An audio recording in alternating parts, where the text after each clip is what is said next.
ठीक है, चलिए। तो यानी कि हम लोगों ने यानी कि क्या करा था कि आपको जो है पिछली क्लास में बताया था कि यानी कि कैसे जो है हम लोग क्या कर सकते हैं, यानी कि जो डिस्कवर कर सकते हैं।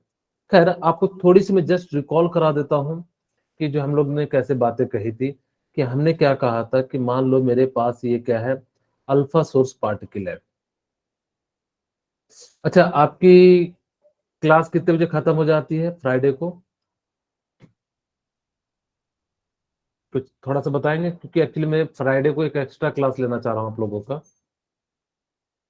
तो आप मुझे बता देंगे तो उस हिसाब से मैं ले लूंगा।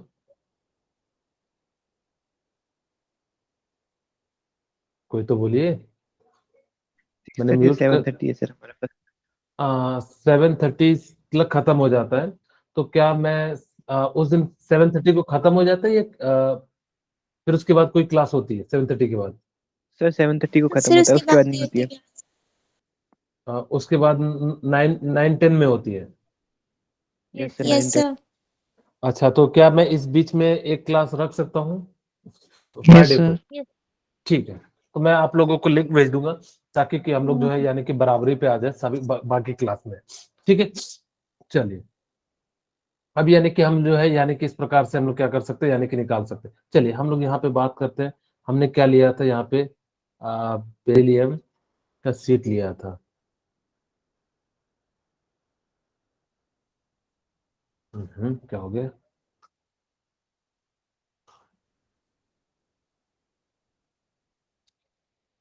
अरे यार, कुछ समय कम है, ऊपर से और ये परेशान। ठीक है, ये हमने मान लिया कि कोई अल्फा सोर्स पार्टिकल है। ठीक है, और यहाँ पे हमने किसका किसका सीट लिया था, कोई मुझे बताना चाहेंगे किस चीज का सीट लिया था? यानी कि जो है बेरिलियम। बेरिलियम का हमने यानी कि जो है सीट। ठीक है, बेरिलियम का ही क्यों लिया था, कोई बताना चाहेंगे? और यहाँ पे हमने क्या लिया था, पैराफिन वैक्स लिया था। ठीक है, तो क्योंकि इसका मास जस्ट हाँ, डबल था। तो अच्छा, इससे ज्यादा लेते तो क्या दिक्कत होता? इससे पार नहीं हो हाँ, पाते। बिल्कुल सही बात है। वेरी गुड ना, किन्होंने जवाब दिया? ओके, नहीं। Give okay, thank you. और यहाँ पे यानी कि क्या है कि जो है इस प्रकार से यानी कि जो है आयनाइजेबल चेंबर है।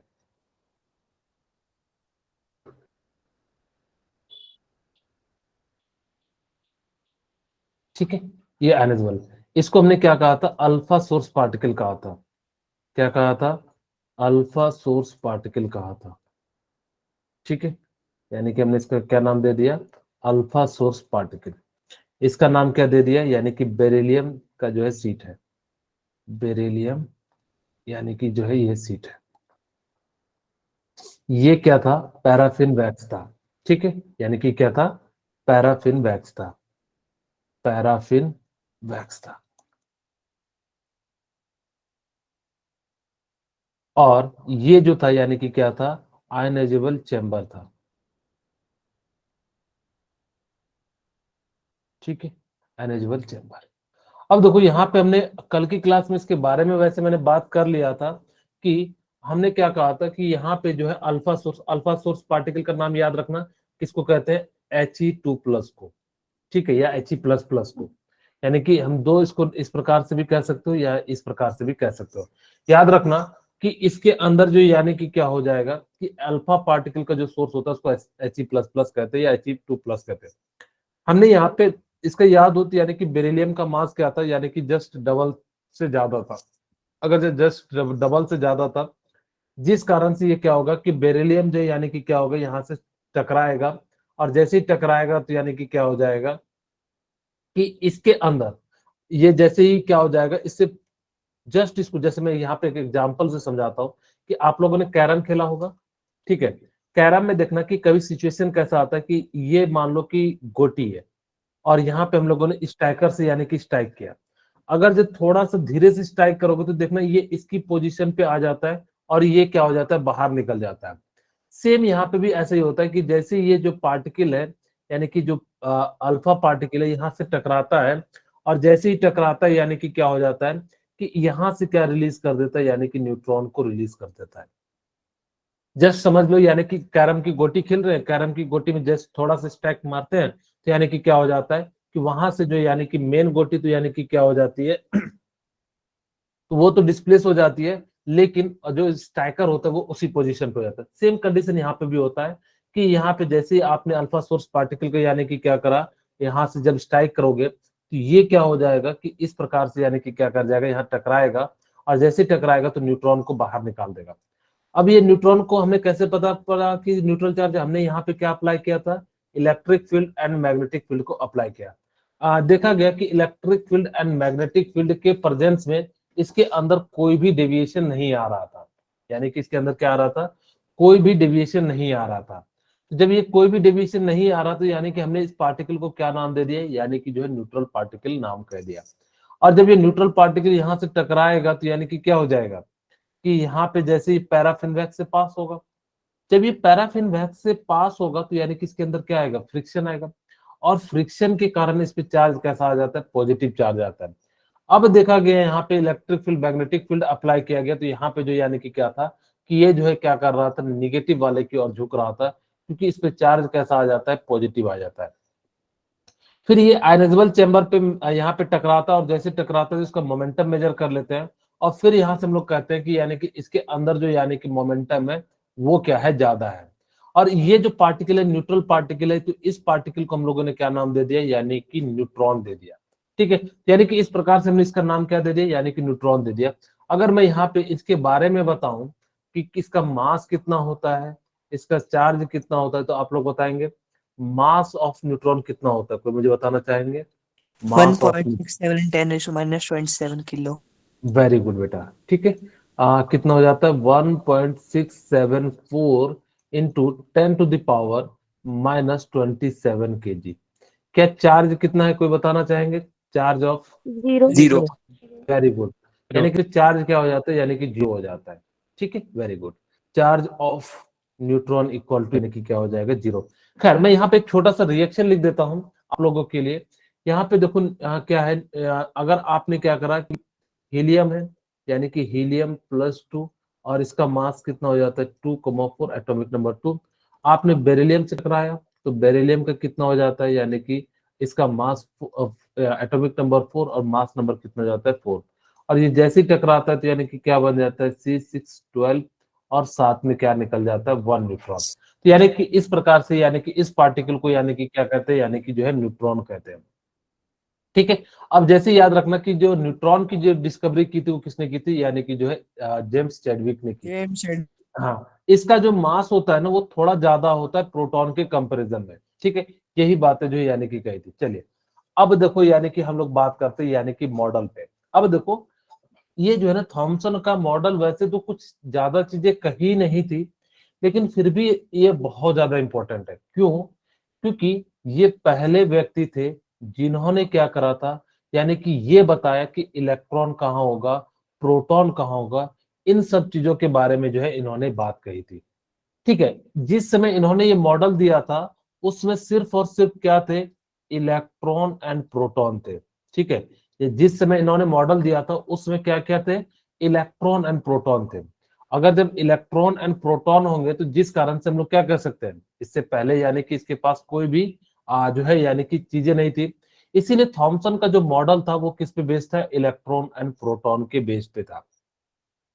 थॉमसन ने कहा क्या, मेरी बात सुनना, थॉमसन ने कहा कि ये जो इलेक्ट्रॉन और प्रोटॉन है ना वो क्या होंगे, वाटरमेलन या प्लम प्लोडिंग या रेजिन मॉडल दिया था। आप इसको याद कैसे रखोगे, थॉमसन में एम आता है और एम का जस्ट ऊपर क्या हो जाएगा, वाटरमेलन। आपको ये याद भी रखना है कि वाटरमेलन मेथड किसने दिया था, यानी कि जो है थॉमसन ने दिया था। प्लम प्लोडिंग मॉडल किसने दिया था, थॉमसन ने दिया था। रेजिन मॉडल किसने दिया था, यानी कि जो है थॉमसन ने दिया था। इस प्रकार से यानी कि क्या कर सकते हैं कि हम लोग जो है यानी कि बात करेंगे कि ये तीनों मॉडल किसने दिया था, यानी कि थॉमसन मॉडल ने दिया था। आपको याद क्या रखना है कि थॉमसन मॉडल ने क्या दिया था, वाटरमेलन मॉडल दिया था, रेजिन प्लूडिंग मॉडल दिया था और प्लम प्लूडिंग मॉडल दिया था। अब इन्होंने कहा क्या, an atom has a spherical shape, यानी कि जो एटम होता है उसका जो शेप होता है वो कैसा होता है, यानी कि स्फेरिकल होता है और उसका साइज कितना हो जाता है 10⁻⁻10 मीटर के करीब करीब हो जाता है। आपको मैंने बताया था इसका साइज, इसका जो शेप होता है वो स्फेरिकल ही क्यों होता है, क्योंकि यहाँ पे सरफेस टेंशन कम लगता है और फोर्स जो यानी कि क्या लगता है, यानी कि इक्वल लगता है, जिस कारण से हमने क्या कहा कि ये जो है स्फेरिकल नेचर होता है। मैं आप लोगों के लिए यहाँ पे देखो, मैं एक तरबूज भी बना देता हूँ, ठीक है। आप लोगों के लिए ये रहा तरबूज, और आप लोगों ने तरबूज देखा है? Yes, sir. Yes, sir. Very good, सबने खाया भी होगा। Yes, sir. ठीक है। Yes, sir. उधर होती है कि नहीं तरबूज की खेती, कि इधर साइड से जाता है, उत्तर भारत से, मतलब यूपी साइड से? पंजाब में आती है। अच्छा, पंजाब में होती होगी, यहाँ से कह रहे हो, ठीक है।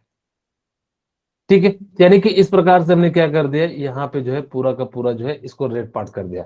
इसको हम लोग क्या कहते हैं, पल्प कहते हैं, यानी कि तरबूज।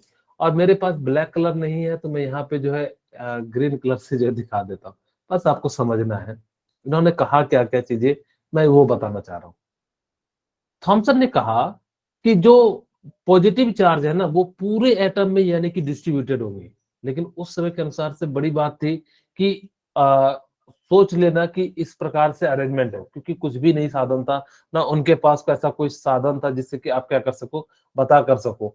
बस इन्होंने हाइपोथेटिकली ये सारी चीजें सोच ली, जो कि काफी बड़ी बात है। आजकल हम लोग को कहा जाए कि सोचने के लिए, तो आप लोग सोच भी नहीं पाओगे, कहोगे सर कौन सोचेगा सर, इतना सोचने का रहे तब तो फिर समय हमारी जिंदगी पार हो जाएगी। वो दिन रात इसी चीज के बारे में सोचता था, इसीलिए इतनी सारी बातें वो कह पाया। ठीक है, इन्होंने कहा कि जो पल्प होगा, यानी कि जो रेड पार्ट होगा, वो पूरा का पूरा जो है मास होगा, या पूरा का पूरा यानी कि क्या क्या होगा, चार्ज होगा। और उन्होंने कहा जो ब्लैक कलर का जो सीड होगा, यानी कि जो सीड होगा, उसको क्या कहा, इलेक्ट्रॉन कह दिया। और इस प्रकार से यानी कि जो है उन्होंने मॉडल दिया। तो कहता है positive charge is uniformly distributed throughout the sphere, यानी कि जो पूरे के पूरे तरबूज होंगे, उसके अंदर क्या हो जाएगा, पूरा का पूरा मास जो है यानी कि क्या होगा, यूनिफॉर्मली डिस्ट्रीब्यूटेड होगा थ्रू आउट द स्पेयर। ऐसा नहीं कि पर्टिकुलरली किसी जगह।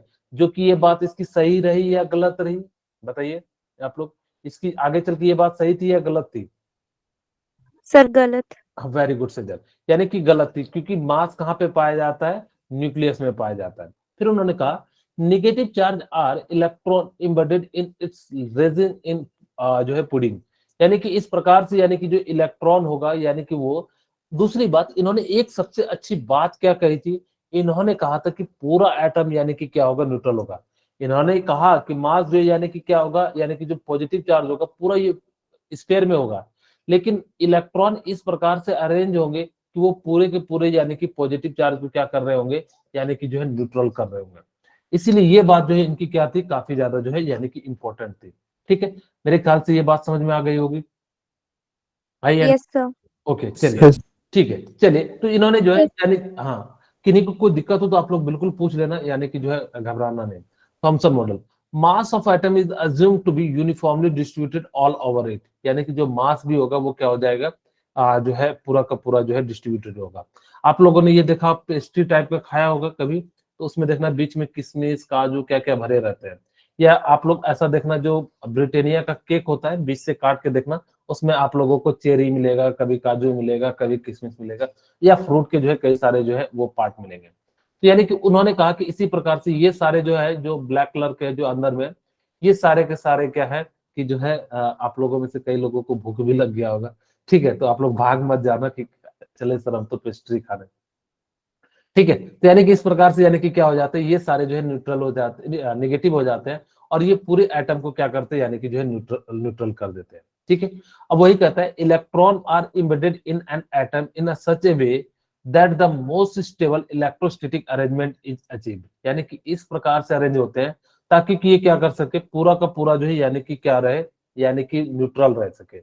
ऐसा ना हो कि पता लगे कि चार्ज कहीं ज्यादा है पॉजिटिव, कहीं ज्यादा है नेगेटिव, ऐसा नहीं, यानी कि पूरा का पूरा जो यानी कि क्या होता है, वो न्यूट्रल हो जाता है। इस बात को याद रखना। ठीक है, अब देखो, explain the overall neutrality of N atom, यानी कि ये बात इनकी काफी ज्यादा जो है सही रही कि यानी कि इन्होंने क्या कहा कि जो एटम होता है वो ओवरऑल यानी कि क्या रहता है, यानी कि न्यूट्रल रहता है।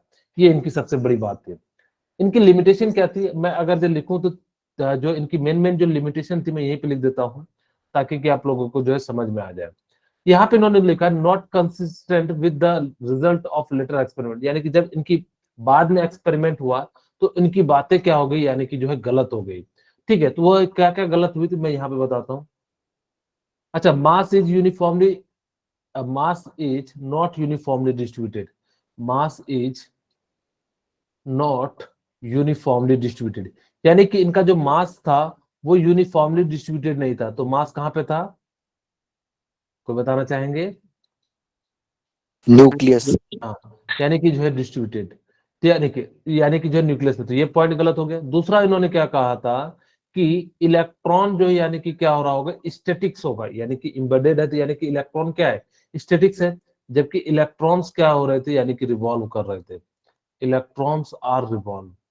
ठीक है, यानी कि इलेक्ट्रॉन क्या कर रहे थे, रिवॉल्व कर रहे थे। तीसरा, यानी कि पॉजिटिव चार्ज जो यानी कि क्या है, अब positive charge is not, positive charge is not uniformly distributed, यानी कि वो जो है पॉजिटिव चार्ज क्या था, यूनिफॉर्मली डिस्ट्रीब्यूटेड नहीं था। ठीक है, यानी कि जो है क्या था, यूनिफॉर्मली डिस्ट्रीब्यूटेड नहीं था। तो यानी कि ये सारी इनकी लिमिटेशन थी, जिस कारण से हम लोगों को क्या करना पड़ा, कोई और अदर मॉडल के बारे में बात करना पड़ा। सबसे पहला जो मॉडल था वो किसका था, थॉमसन मॉडल था, जिन्होंने यह बताया कि किस प्रकार से अरेंजमेंट है। वो अलग बात है कि इनकी बातें गलत निकली, लेकिन ये ऐसे व्यक्ति थे उस समय के अनुसार से ये इन्होंने जो है सारी बातें जो है यानी कि सोच ली थी। अच्छा, आपके सामने ये क्वेश्चन है, which of the following property of an atom could explain correctly Thompson model of atom, यानी कि इसका राइट आंसर बताएंगे क्या होगा? फर्स्ट। Okay, first. यानी कि जो है ओवरऑल यानी कि क्या थी, यानी कि जो है न्यूट्रल था, तो यानी कि इस प्रकार से इसका क्या हो जाएगा, इसका राइट आंसर हो जाएगा। किन्हीं को कोई दिक्कत हो तो बताइए। ठीक है, अब देखो रदरफोर्ड मॉडल, ये इन्होंने काफी ज्यादा चीजें जो है डिस्क्राइब की। आपको याद रखना, रदरफोर्ड ने किसकी डिस्कवरी की थी, तो बताना चाहेंगे? Sir proton. प्रोटॉन की बेटा गोल्डस्टीन ने की थी, आपको द गोपी चंद बताया था। इन्होंने कोई और बताइए, बड़ा आसान सा क्वेश्चन पूछा हूं, किस चीज का खोज किया था? न्यूक्लियस। वेरी गुड आदर्श। इन्होंने जो है किसका खोज किया था, न्यूक्लियस का खोज किया था। इन्होंने याद रखने के लिए आप लोगों को मैं बता रहा हूं कैसे याद रखना। रदरफोर्ड एक साइंटिस्ट से, इन्होंने क्या करा, एटम को लिया और पत्थर पे पटक के फोड़ दिया, और फोड़ने के बाद क्या कर दिया, क्या निकाल दिया, यानी कि जो है न्यूक्लियस निकाल दिया। जैसे आप लोग अखरोट खाते होगे, अखरोट के बीच में क्या निकलता है, यानी कि जो खाने वाला पार्ट है। उसी तरीके से, बस मैंने ऐसे मजाक में बोला, आप लोग ऐसे याद नहीं रखना। आपको बस ये याद रखना कि रदरफोर्ड ने यानी कि क्या किया, एटम को फोड़ के यानी कि क्या कर दिया, उन्होंने जो है न्यूक्लियस को निकाल लिया। तो न्यूक्लियस की डिस्कवरी किसने की, रदरफोर्ड ने। मैं ऐसा इसलिए बोलता हूँ ताकि कि आप लोगों को याद रह जाए। ठीक है, ये छोटी छोटी बातें होती है, आपको इससे जो है आपको काफी ज्यादा मदद मिलेगी।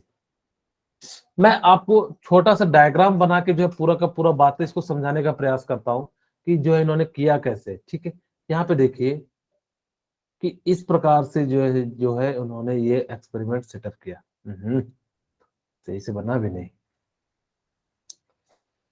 अब आप लोग देख लीजिए, कुछ इस प्रकार से है, आप लोगों ने पहले भी पढ़ा होगा। ठीक है, और यहाँ पे मुझे बताइए कि इसमें गोल्ड फॉइल यूज क्यों करते हैं, कोई बताना चाहेगा या चाहेंगे? बताइए आप लोग कुछ डरते क्यों है, गलत ही होगा, इससे ज्यादा क्या होगा? सर ये थिन होता है। थिन तो बेटा मैं कहूँ तो सिल्वर भी होता है, प्लेटिनम भी होता है। मतलब डायग्राम बना रहा हूँ, आप लोग सोचिए, इसको स्लीट है, इसको ये आसानी से पेनिट्रेट कर सकता है। पेनिट्रेट तो करता, तब तो फिर दिक्कत आ जाती। और कोई सोचिए, कोई दिक्कत नहीं, तब तक मैं डायग्राम बना रहा हूँ, आप लोग बिल्कुल सोच सकते हैं। सोचने के पैसे नहीं लगते हैं, क्या आप लोगों को लगते हैं क्या? मेरे पास तो नहीं लगते हैं, आप लोगों का पता नहीं। ठीक है, चलिए थोड़ा सा इसको मैं नीचे कर देता हूँ ताकि किस सीक्वेंस में आ जाए।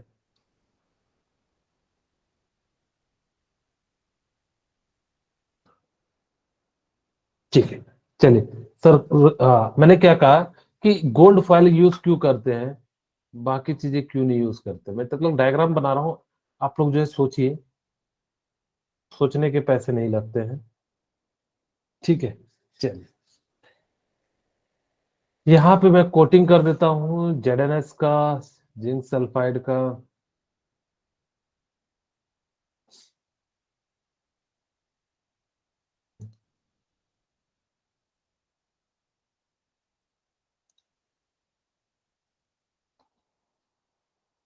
ठीक है। चलिए अब मैं जो इसका नाम लिखता हूँ, इसको हम लोग क्या कहते हैं, अल्फा सोर्स पार्टिकल, ठीक है। यानी कि हम लोग इसको क्या कहते हैं, अल्फा सोर्स पार्टिकल।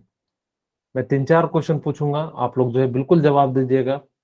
और ये स्लिट है, स्लिट क्यों यूज करते हैं, कोई बताना चाहेंगे? स्लिट हम लोग क्यों यूज करते हैं, ये जो है क्या है, गोल्ड फॉइल है, गोल्ड फॉइल है, ठीक है। और ये जो है ZnS का कोटिंग है, फ्लोरोसेंट है, ठीक है। चलिए अब ये सारी चीजें जो हम लोगों ने बना लिया, अब मैं एक एक करके आप लोगों का आंसर देता हूं।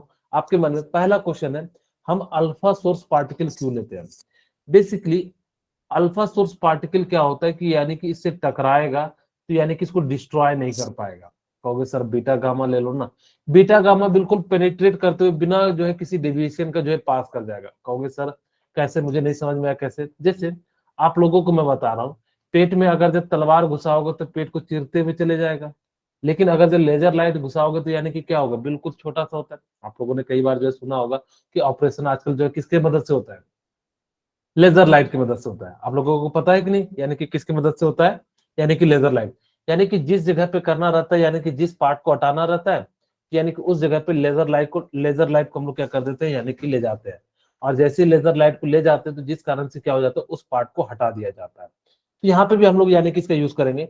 अगर आप अल्फा की जगह पे क्या करते हैं, बीटा और गामा का यूज करते, तो बिना डेविएशन के बिल्कुल बीचे बीच पार करते हुए चले जाता है। यानी कि जैसे मैं कहूँ कि मेरे पास देखो, अगर जब मैंने लेजर लाइट लिया तो यानी कि इस ओर से इस ओर पास हो जाता है हाथ से, लेकिन कोई डेविएशन नहीं हुआ।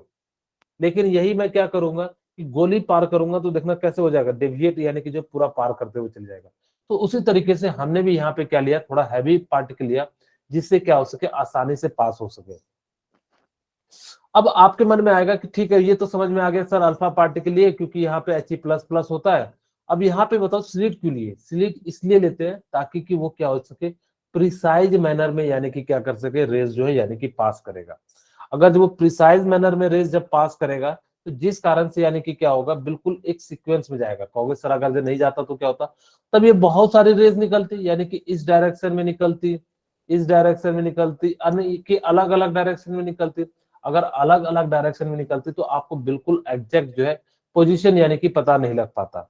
अब जैसे ही यहाँ पे गोल्ड फाइल आपने क्यों लिया, क्योंकि गोल्ड फाइल यानी कि क्या होता है, 200 नैनोमीटर के थिकनेस लेते हैं, यानी कि ये सबसे बेस्ट मेलेबल होता है। अब मेलेबल का मतलब क्या होता है, यानी कि जिसको पीट के चादर में कन्वर्ट कर सके, तो उसको हम लोग क्या करते हैं, यानी कि जो है मेलेबल कहते हैं। मार मार के जो यानी कि मेलेबल को हम लोगों ने क्या कर दिया, चादर बना दिया, ठीक है। इस प्रॉपर्टी को हम लोग क्या कहते हैं, यानी कि मेलेबिलिटी प्रॉपर्टी कहते हैं।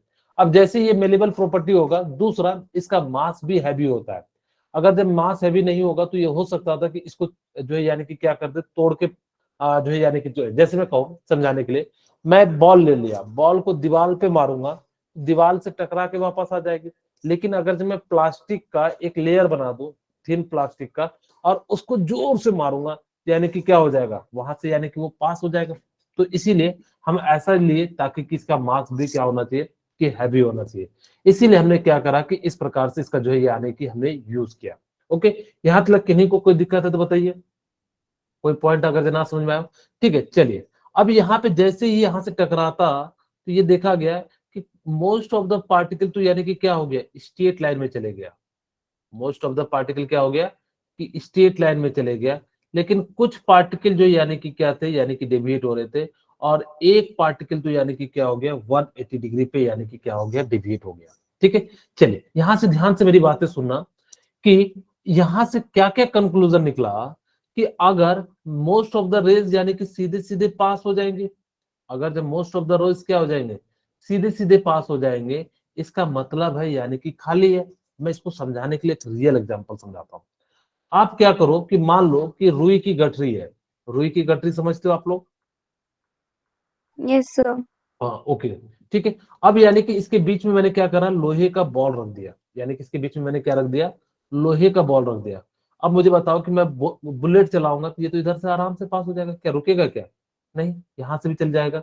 लेकिन जैसे में सेंटर से टकराएगा तो यानी कि क्या हो जाएगा, वापस रिटर्न हो जाएगा। अगर जब वापस रिटर्न हो जाएगा तो जिस कारण से यहाँ पे भी आप समझो कि अगर जो खाली पार्ट होगा तो वो आसानी से पास हो जाएगा, और अगर जो सेंटर पे यानी कि कोई हैवी चीज होगा तो यानी कि क्या हो पाएगा, यानी कि वो रिटर्न हो जाएगा। तो यही कॉन्सेप्ट यानी कि क्या करा, यानी कि निकाला। तो यहाँ से कंक्लूजन क्या निकला कि जैसे मैं कहूँ कि मेरे पास ये कोई एक एटम है, ठीक है, जैसे मैंने मान लिया कि ये मेरे पास एक एटम है,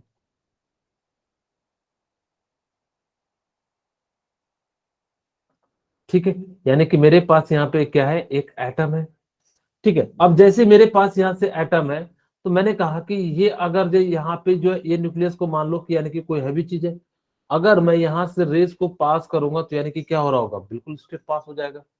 और यहाँ से पास करूंगा तो यहाँ भी क्या हो जाएगा, स्ट्रेट लाइन में। लेकिन यहाँ से जब मैं पास करूंगा तो यानी कि क्या हो जाएगा, डेविएट हो जाएगा, ठीक है। यहाँ से जब मैं पास करूंगा तो यानी कि क्या हो जाएगा, डेविएट हो जाएगा। और जब ये मैंने क्या करा कि इस प्रकार से मैंने जो है इसको 180 डिग्री पे करना है, बिल्कुल सेंटर पे जाएगा तो यानी कि क्या हो जाता है, डेविएट हो जाता है। चलिए अब यहाँ पे ध्यान से मेरी बातें सुनिएगा कि मैं क्या कहना चाह रहा हूं, कि यहाँ से कंक्लूजन क्या क्या निकला। कि जब यहां से क्या होगा कि जैसे हमने यहां से पास करा, इस पे जो पार्टिकल है वो कैसा पार्टिकल है, He++ पार्टिकल है, यानी कि इस पे चार्ज कैसा है, पॉजिटिव चार्ज है। ये तभी रिपेल करेगा क्योंकि जब इस पे कैसा चार्ज होगा, अपोजिट चार्ज होगा। यानी कि इसका मतलब है न्यूक्लियस पे कैसा चार्ज होगा, पॉजिटिव चार्ज होगा। अब आपके मन में आएगा कि सर कैसे कहा कि आपने न्यूक्लियस यहीं पे है सेंटर पे।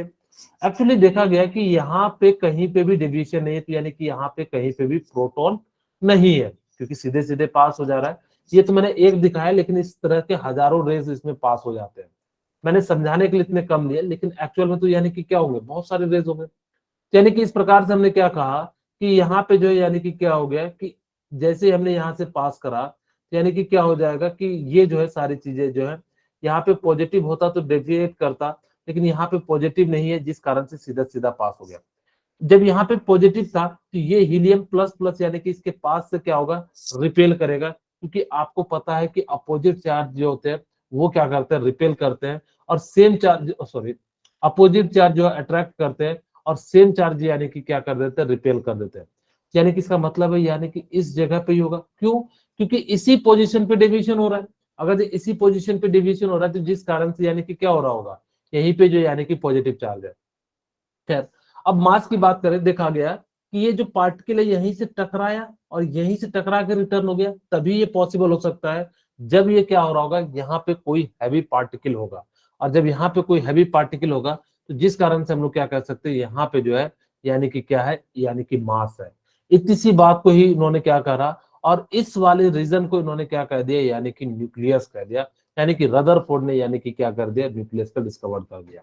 तो यहाँ से आप लोग देख सकते हो कि यहाँ से जब रेज निकलेगी तो यानी कि कितनी सारी रेज निकल रही है, और जब रेज निकलेगी तो मैक्सिमम रेज यानी कि क्या हो रही है, यानी कि स्ट्राइक हो रही है।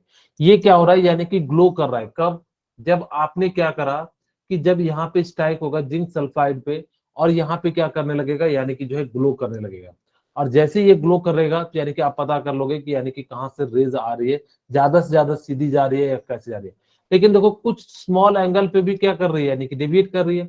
आपसे पूछा जाए कि सबसे ज्यादा रेस किस रीजन में पाया जाएगा, यानी कि इस रीजन में सबसे ज्यादा जो है रेस पाया जाएगा, क्योंकि डेविएशन के बाद जो यानी कि क्या हो जाते हैं, यानी कि जो है कम हो जाते हैं। ठीक है, यानी कि इस प्रकार से आप लोग क्या कह सकते हो, यानी कि ये सारी बातें जो है कह सकते हैं।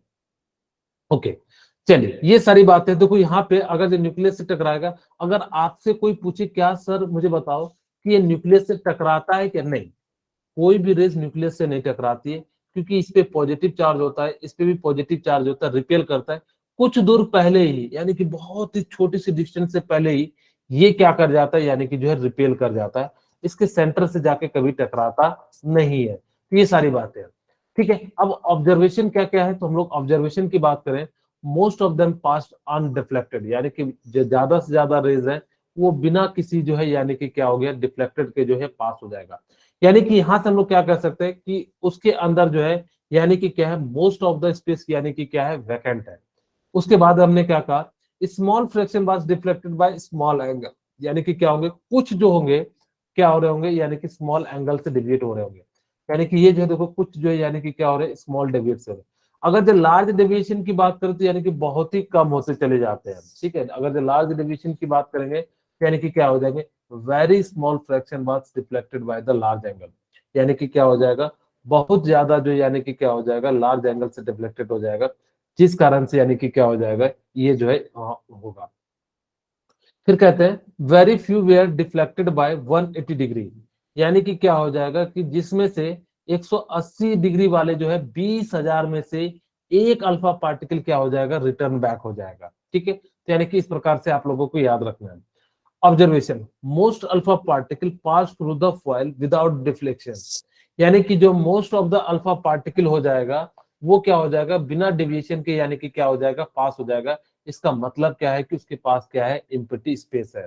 फिर कहता है few alpha particle were deflected by small angle, यानी कि जिसमें से बहुत सारे जो यानी कि क्या हो जाएंगे, अल्फा पार्टिकल यानी कि क्या हो जाएंगे, स्मॉल डेविएशन से होंगे। इसका मतलब वो कहां से हो रहेंगे, स्मॉल पॉजिटिव रीजन के यानी के आसपास से यानी कि क्या हो रहे होंगे, गुजर रहे होंगे।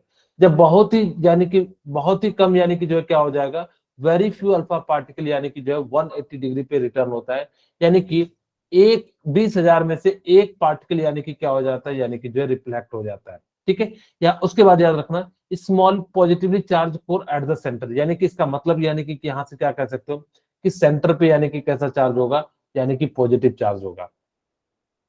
Atom consist of a small positively charged core at the center which almost carry entire mass of the atom, यानी कि यहां से क्या कंक्लूजन आ गया कि जो सेंटर होगा वो बहुत ही छोटा सा पार्ट होगा और उसमें पूरे इंटायर एटम का जो यानी कि क्या हो जाएगा, मास हो जाएगा। तो यानी कि इस प्रकार से हम लोग क्या कह सकते हैं, यानी कि जो है इस बात को हम लोग क्या कहेंगे, न्यूक्लियस कहेंगे।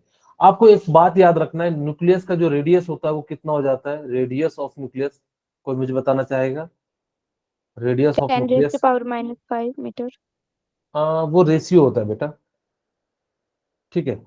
यानी कि 10 to the power-15 मीटर होता है, ठीक है। वो आप जो बता रहे हो यानी कि क्या बता रहे हो, एटम और न्यूक्लियस का साइज का रेशियो बता रहे हो कि कितना टाइम्स यानी कि जो है न्यूक्लियस बड़ा, एटम बड़ा होता है, ठीक है। मैं वो क्वेश्चन को भी करा देता हूँ, ठीक है। तो यानी कि इस प्रकार से रेडियस ऑफ न्यूक्लियस निकाल सकते हो। चलिए अब देखो यानी कि की फीचर ऑफ रदरफोर्ड मेटल, यानी कि क्या क्या था। मैं इसी के समय एक और आपको बात बता देता हूँ कि radius of nucleus equal to formula, radius of nucleus का जो फॉर्मूला होता है वो क्या हो जाता है, R naught A to the power 1/3 होता है।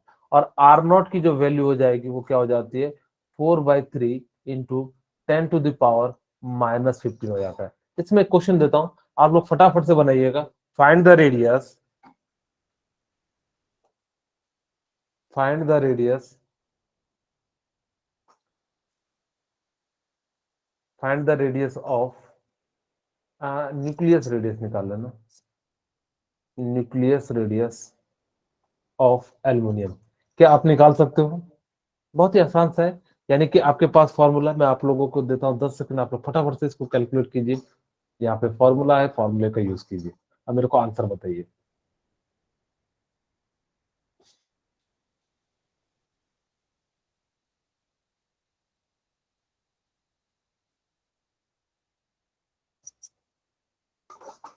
बन गया? चलिए मैं बना देता हूँ, आप लोगों ने ट्राई कर लिया। चलिए देखिए, यहाँ पे आपको रेडियस निकालना है न्यूक्लियस का, तो यानी कि क्या हो जाएगा, R naught A to the power 1/3। R naught की वैल्यू कितनी हो जाती है, 4/3 इंटू 10 to the power कितना हो जाएगा, -15 इंटू, हाँ यानी कि कितना हो जाएगा, एल्युमिनियम की वैल्यू, एल्युमिनियम का यहाँ पे ए क्या है आप लोगों को मैं बताना भूल गया, यानी कि एटॉमिक मास हो जाता है, ठीक है।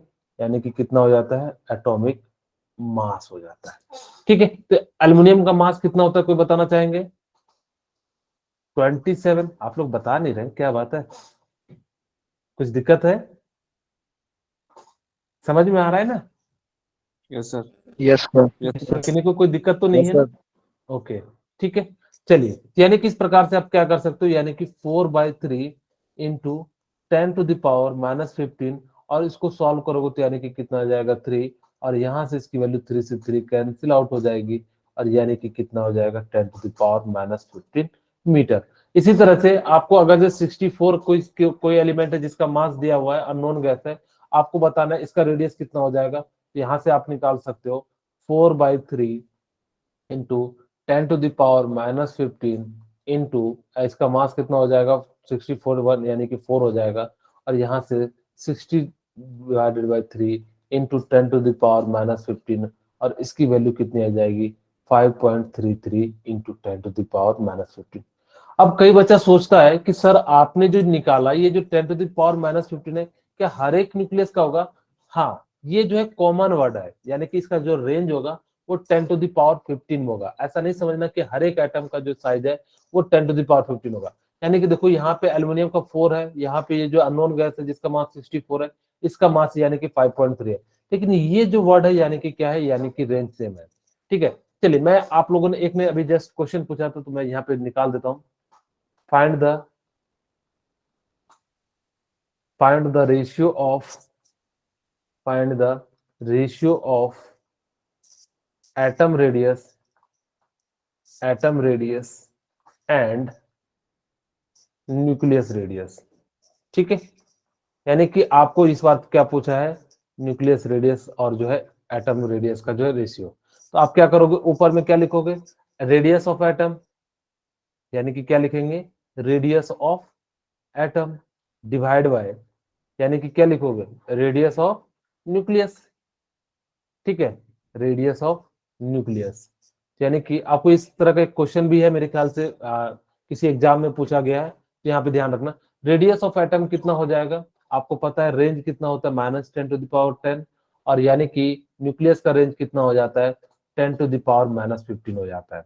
ठीक है, अब यानी कि इसको सॉल्व करोगे तो यानी कि कितना आ जाएगा 10⁵ टाइम्स बड़ा होता है, यानी कि साइज ऑफ एटम जो होगा वो कितना टाइम्स बड़ा हो जाता है, यानी कि 10⁵ टाइम्स, यानी कि जो है न्यूक्लियस से बड़ा होता है। क्या इतनी सी बात समझ में आ गई या नहीं आई? Yes, sir. Yes, sir. Okay, चलिए Yes, sir. ठीक है, यानी कि की फीचर ऑफ रदरफोर्ड मॉडल, यानी कि हम लोग जो है यानी कि क्या क्या जो है यानी कि बात करेंगे क्या क्या था इनके बारे में।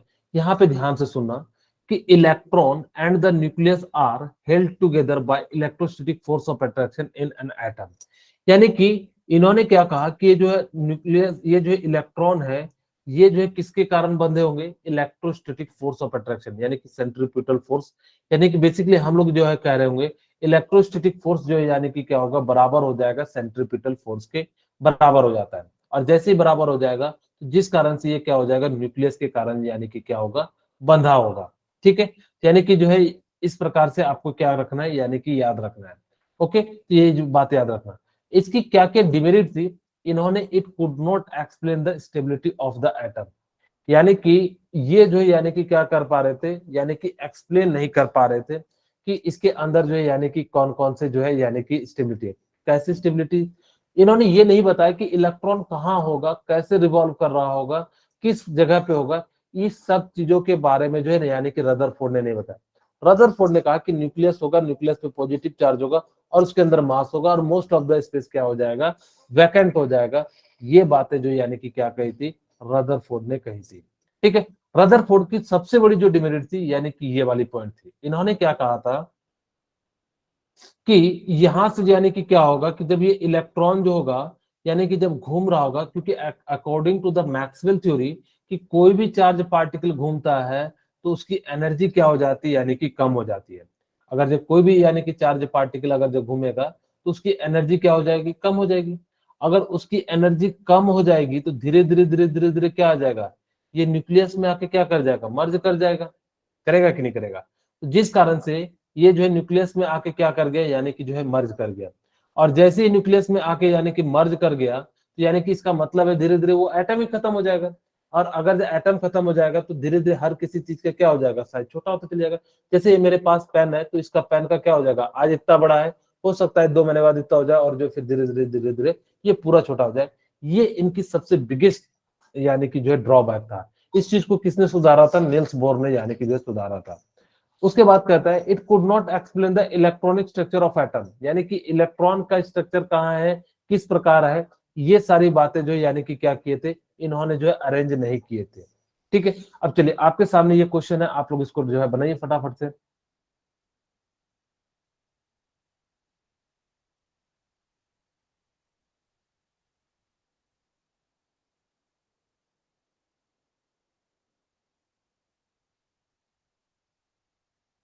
आज आप लोग बहुत ज्यादा लेफ्ट कर रहे हो, क्या बात है?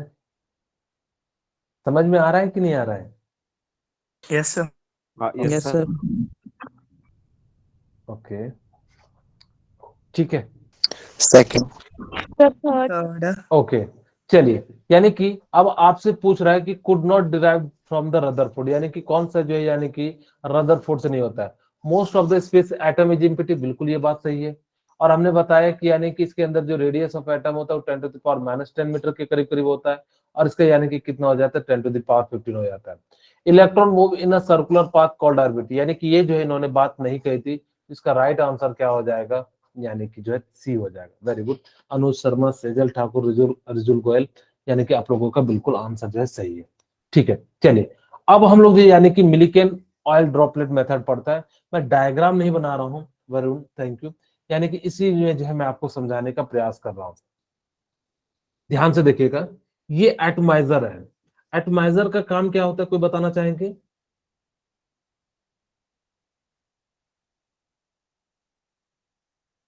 बताइए प्लीज कोई। सर केमिकल को इंजेक्ट करना। ओके, वेरी गुड, ठीक है। और कोई? बाकी लोग भी बताइए, कोई दिक्कत नहीं, गलत चीज होगा।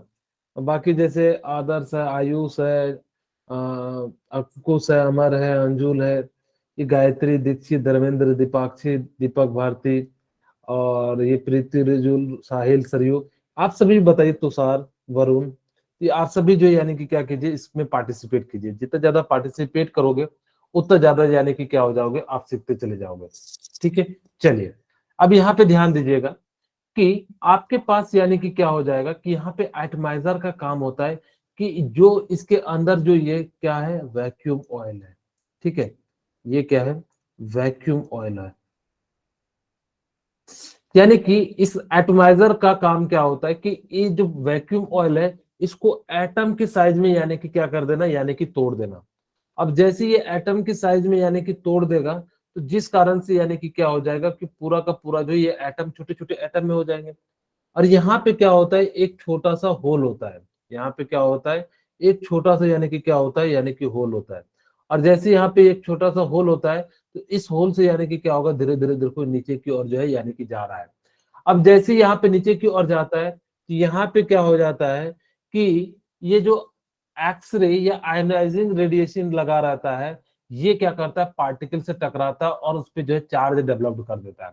और जैसे ही चार्ज डेवलप्ड हो जाता है, तो इस पे जो यानी कि क्या हो जाता है कि जो एटम है, एटम के ऊपर यानी कि क्या आ गया, निगेटिव यानी कि इलेक्ट्रॉन आ गया। अब कहोगे सर ये इलेक्ट्रॉन आता कहाँ से?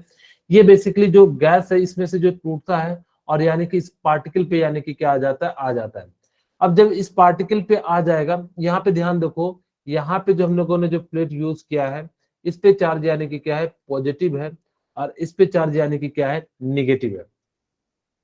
हम लोग इसको देख किससे रहे, यानी कि जो है जो है माइक्रोस्कोप से देखते हैं। माइक्रोस्कोप से क्यों देखते हैं, क्योंकि छोटे छोटे एटम आपको डायरेक्ट दिखाई नहीं देंगे, इसीलिए हम लोग जो इसका क्या इसका यूज करते हैं, यानी कि माइक्रोस्कोप का यूज करते हैं। ठीक है, खैर ये चलिए, ये तो चीजें समझ में आ गई। अब एक्चुअल में होता क्या है, ये चीजें आप लोगों को ध्यान रखना है कि जब ये छोटे से होल से यानी कि क्या होगा, यानी कि जब गुजरेगा, तो जिस कारण से ये क्या होगा, धीरे धीरे धीरे धीरे नीचे की ओर जाएगा। और जब ये नीचे की ओर जाएगा, तो ये जो एटम है यानी कि जो ड्रॉपलेट है, ये क्या हो जाएगा, इस पे इलेक्ट्रॉन आ जाएगा। और जैसे इस पे इलेक्ट्रॉन आ जाएगा, तो इस पे चार्ज कैसा आ जाएगा, नेगेटिव आ जाएगा। और आपको पता है कि ये हैवी ऑब्जेक्ट है, तो यानी कि किधर की ओर जाना चाहेगा, नीचे की ओर जाना चाहेगा। यानी कि ये जो हैवी पार्टिकल है, तो यानी कि किधर की ओर जाना चाहेगा, नीचे की ओर जो है यानी कि क्या करेगा, यानी कि जाएगा। और अगर ये नीचे की ओर जाएगा, तो जिस कारण से यानी कि हम लोग क्या करेंगे कि यहाँ पे जो है निगेटिव चार्ज है। अगर जो नेगेटिव चार्ज है, तो इसको अट्रैक्ट करेगा या रिपेल करेगा, बताइए। यानी कि इसको क्या करेगा, अट्रैक्ट करेगा या रिपेल करेगा? Repel. वेरी गुड, तब ये रिपेल करेगा, तो जिस कारण से इसका स्पीड जो है ना बहुत ही कम हो जाएगा, यानी कि क्या हो जाएगा, धीरे धीरे धीरे धीरे धीरे यानी कि गिरेगा। और जब ये धीरे धीरे धीरे धीरे नीचे गिरेगा, तो यहाँ से माइक्रोस्कोप से यानी इसके बारे में क्या कर लेंगे, स्टडी करेंगे। अब एक्चुअल में होता क्या है, आप लोगों को थोड़ा बहुत फिजिक्स में पढ़ाया जाता होगा, कोई भी ड्रॉप है यानी कि जिसके पास मास है तो नीचे की ओर क्या लग रहा होगा, mg फोर्स, ऊपर की ओर क्या लग रहा होगा, विस्कस फोर्स।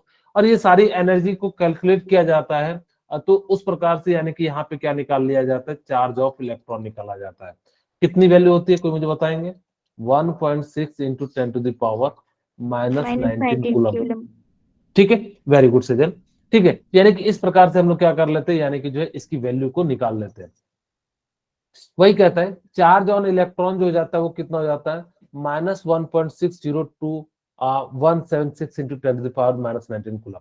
आपको मेनली जो याद रखना है वो कितना याद रखना है, 1.6 into 10 to the power minus 19 coulomb. आपका इसी से जो है यानी कि काम चल जाएगा। अब देखो यानी कि कैसे मास निकाला गया था, तो ये बात याद रखना, थॉमसन जो ने क्या दिया था, E/m का रेशियो दिया था, जिसकी वैल्यू कितनी होती है, 1.75 इंटू 10 टू द पावर 11 होता है। इन्होंने पूरा एग्जैक्ट लिखा है, लेकिन हम लोगों ने जो आपको याद हो तो मैंने वहां पे बताया था E/m का रेशियो जो होता है 1.75 इंटू 10 टू द पावर कितना हो जाता है, 11 कूलम हो जाता है, कूलम पर केजी। ठीक है, यानी कि मैं यहाँ लिख भी देता हूँ कूलम पर केजी। अभी आपने यानी कि क्या करा कि जो मिलिकन एक्सपेरिमेंट के मेथड से यानी कि क्या कर लिया, यानी कि आपने चार्ज निकाल लिया। अगर आपने चार्ज निकाल लिया तो ई की जगह पे हम लोग क्या रख देंगे, यानी कि -1.6 इंटू 0.2 इतना कर देंगे, या 1.6 into 10 to the power minus 19 रख देंगे। और जैसे यहां से रखोगे और m की वैल्यू क्या हो जाएगी, यहाँ से इसको नीचे लेके आओगे और e की वैल्यू यानी कि निकल जाती है। क्या मास ऑफ इलेक्ट्रॉन बता सकते कितना होता है, 9.1 इंटू 10 टू द पावर कितना हो जाता है, यानी Minus कि 31 -31 kg। 31 केजी हो जाता है। ठीक है, यहाँ तक किसी को कोई दिक्कत है तो बताइए। यहाँ से जो है इन्होंने क्या करा, मास ऑफ यानी कि क्या कर लिया, इसको निकाल लिया। ठीक है, चलिए तो ये सारी बातें जो है यानी कि हो गई। अब देखो आपके लिए मैं यहीं पे एक छोटा सा टेबल बना देता हूँ मास के लिए और किसने डिस्कवर्ड किया।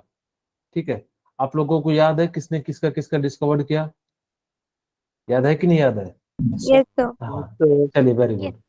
ठीक है, अब बताइए कि जो इलेक्ट्रॉन का खोज था वो किसने किया था, JJ जे Thomson. थॉमसन। Very good. यानी कि जो है जे थॉमसन ने यानी कि क्या किया था, इलेक्ट्रॉन का खोज किया था। ठीक है, और प्रोटॉन का खोज किसने किया था, गोल्डस्टीन। गोल्डस्टीन ने। ई गोल्डस्टीन भी कह सकते हो, इग्विन गोल्डस्टीन, यानी कि जो है ई गोल्डस्टीन कहते हैं। ठीक है, अब मुझे बताइए न्यूट्रॉन का खोज किसने किया था, James Chadwick. जेम्स चैडविक ने, यानी कि जो है चैडविक ने इसका यानी कि या जेम्स चैडविक ने इसका क्या किया था, खोज किया था।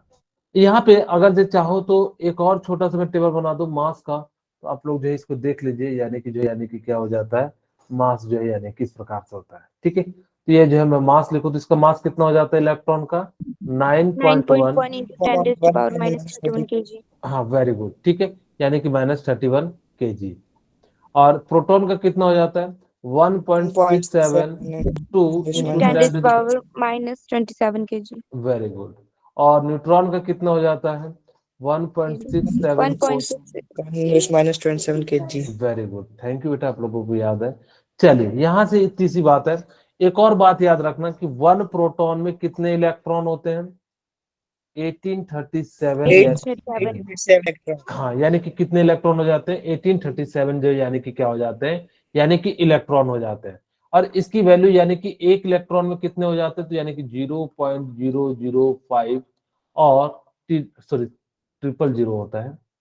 ठीक है, यानी कि कितना हो जाएगा, 000 और 5 हो जाएगा, यानी कि इतना जो है यानी कि प्रोटॉन के मास के बराबर हो जाएगा। ठीक है, यानी कि इस प्रकार से आप लोग क्या कर सकते हो, यानी कि इनकी जो है वैल्यू निकाल सकते हो। चलिए यहाँ पे ध्यान दीजिएगा, सब एटॉमिक पार्टिकल, इलेक्ट्रॉन का जो मास होता है यानी कि यूनिफाइड मास में वो कितना हो जाता है, 0.005, यानी कि जब रिस्पेक्टिव में निकाल देते जस्ट यहाँ पे जो निकाले इसके अनुसार से हम लोगों ने अगर जो निकाला तो यानी कि कितना हो जाएगा, इसका हो जाएगा। फिर प्रोटॉन का अगर जो आप निकालते तो यानी कि कितना हो जाएगा, 1.007, और इसका जो न्यूट्रॉन का कितना हो जाएगा, 1.00। यहाँ पे एक बात नोटिस करना कि जो मास ऑफ न्यूट्रॉन होगा वो प्रोटॉन से ज्यादा होता है, यानी कि क्या हो जाता है, मास ऑफ न्यूट्रॉन जो होता है वो किससे ज्यादा हो जाता है, यानी कि प्रोटॉन से, यानी कि क्या हो जाता है, ज्यादा हो जाता है। मास ऑफ इलेक्ट्रॉन कितना हो जाता है, 9.1 into 10 to the power minus 31 हो जाता है। अब प्रोटॉन का मास कितना हो जाता है, 1.6722 into 10 to the power minus कितना हो जाता है, 27। और न्यूट्रॉन का मास कितना हो जाता है, 1.674 into 10 to the power minus कितना हो जाएगा 27 kg हो जाएगा। यहां तक किसी को कोई दिक्कत है तो आप लोग बताइए। फिर हम लोग बात करते हैं atomic number and mass number के बारे में। किन्हीं को कोई दिक्कत है तो बताइए। ठीक है, किन्हीं के मन ओके बस सूर्यांश थैंक यू। चलिए एटॉमिक नंबर क्या होता है? द नंबर ऑफ प्रोटॉन, यानी कि अगर जब मैं कहूं एटॉमिक नंबर किसे कहते हैं? द नंबर ऑफ प्रोटॉन,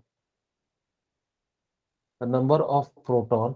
अच्छा आपसे मैं क्वेश्चन पूछता हूं कि एटॉमिक नंबर हमने, आपको पता है कि किसी भी एटम हो तो जितना प्रोटॉन होता है उतना ही न्यूट्रॉन होता है, ये होता है Yes, कि sir. नहीं?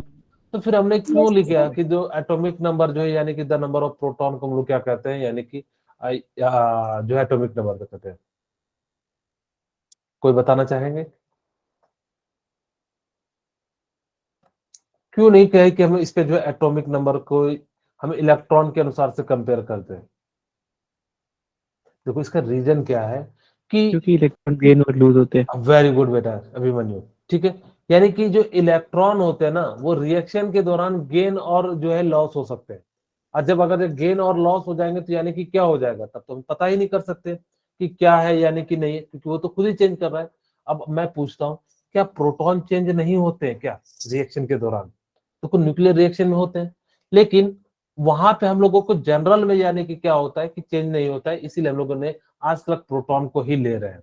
वैसे तो अगर बात करें तो यानी कि चेंज होता है कहाँ पे, न्यूक्लियर रिएक्शन में, फिजन और फ्यूजन में, लेकिन हम लोग ऐसे बात करें तो यानी कि यहाँ नहीं होता है। यानी कि मास नंबर क्या हो जाता है, कोई बताना चाहेंगे? The number of proton and neutron, ठीक है। यानी कि मास नंबर इक्वल टू क्या हो जाता है, नंबर ऑफ प्रोटॉन या mass number of proton plus number of neutron, number of neutron. यानी कि इन दोनों को क्या मैं यहाँ पे इलेक्ट्रॉन भी लिख दूं, लिख सकते हो, लेकिन इसका इतना कम हो जाता है कि कोई इफेक्ट नहीं पड़ता है, ठीक है। जिस कारण से हम लोग क्या करते हैं, यानी कि मास नंबर इक्वल टू क्या लिख देते हैं, नंबर ऑफ प्रोटॉन और नंबर ऑफ प्रोटॉन। इसको रिप्रेजेंट कैसे करते हैं, यहाँ पे ध्यान दीजिएगा। मेरे पास कोई भी एलिमेंट मैं मान लेता हूँ एक्स है, और यहाँ से हम लोग क्या करते हैं कि ए से तो हम लोग क्या करते हैं यानी कि जो है एटॉमिक नंबर और एटॉमिक मास, और जेड से यानी कि क्या करते हैं, ये जो है एटॉमिक नंबर हो जाएगा, ठीक है, एटॉमिक नंबर। और ए जो हो जाएगा वो क्या हो जाएगा, एटॉमिक मास हो जाएगा, ठीक है। यानी कि क्या हो जाएगा, एटॉमिक मास हो जाएगा। हमेशा याद रखना कि जो मास नंबर होगा ना वो प्रोटॉन प्लस न्यूट्रॉन के बराबर होगा, और जेड जो होगा यानी कि एटॉमिक नंबर। इनकेस कई बार क्या करेगा वो इलेक्ट्रॉन दे देगा, तो यानी कि याद रखना कि इलेक्ट्रॉन जो होते हैं वो लगभग लगभग केस में बराबर होते हैं, आइसोलेटेड केस में number of electron equal to क्या हो जाएगा, नंबर ऑफ प्रोटॉन। तब तक जब तक आपको ये ना कहा जाए कि यानी कि इसके ऊपर कोई चार्ज है या कोई चीज है, तब तक जनरली आइसोलेटेड केस में यानी कि क्या हो जाता है, ये बराबर होता है, ये बात भी याद रखना। यानी कि लेकिन जैसे रिएक्शन में यानी कि चेंज हो गया तो चीजें जो यानी कि क्या हो जाती है, यानी कि चेंज हो जाती है, ठीक है। तो इस प्रकार से आप लोगों को क्या याद रखना है कि इसको जो है इस प्रकार से रिप्रेजेंट किया जाता है। इसको लिखने के 3 तरीके हैं। आप अगर एनसीईआरटी बुक में देखोगे, आप इसको जो है 3 तरीके से लिख सकते हो, नीचे जेड और ये एक। अपनी एनसीईआरटी बुक जो यानी कि इस वाले तरीके को ज्यादा प्रेफरेंस देती है। एक तो तरीका ये है जेड ए, और एक तरीका क्या हो जाता है इस प्रकार से जेड ए। लेकिन एनसीईआरटी बुक किसको प्रेफरेंस देती है, इस वाले यानी कि टेबल को, यानी कि ये जो लिखने का रिप्रेजेंट करने का तरीका होता है ये मोस्ट अप्रोप्रिएट होता है। मैं इसका लॉजिक बताता हूँ। अगर जो नेगेटिव चार्ज है लिखना रहे तो यहाँ पे लिख सकते हो, पॉजिटिव चार्ज लिखना रहे तो यानी कि इस प्रकार से इस पे क्या कर सकते हो, लिख सकते हो।